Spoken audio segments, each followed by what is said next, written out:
Contemporary Practice Exercise 4.1, Sourcing Your Archive.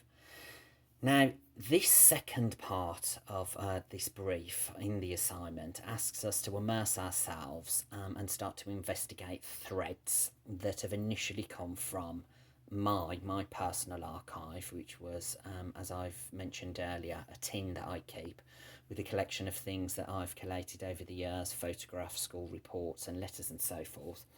But what I thought would be a point of interest for a thread would be to take my first and second name and just investigate and find out any information.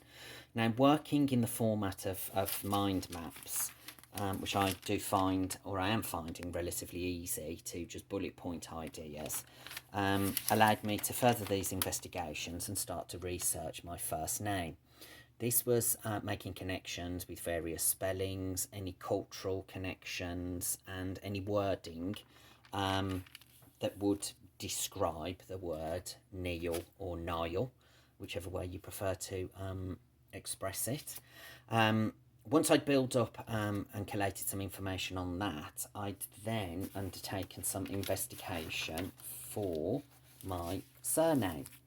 Now, the surname's not, there's only three of us basically, as I should say. There's myself, my dad, and an uncle. And so I contacted Dad, and Dad sort of sent me some information that he'd started to collate himself over the years, and we can only go as far back as my dad's grandfather. So what he forwarded on to me was a photograph of him in the First World War.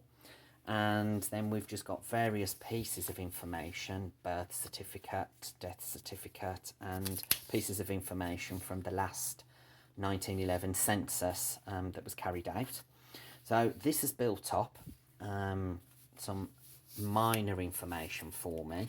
I did research and look into Garrard Lee, or Garrard, or Garrat Lee as a surname, and there is some pieces of minor information, but it is a little bit of a starting point. But it was interesting to have this as a thread, because I think it kind of just makes you realise how very little we know about our own personal family histories.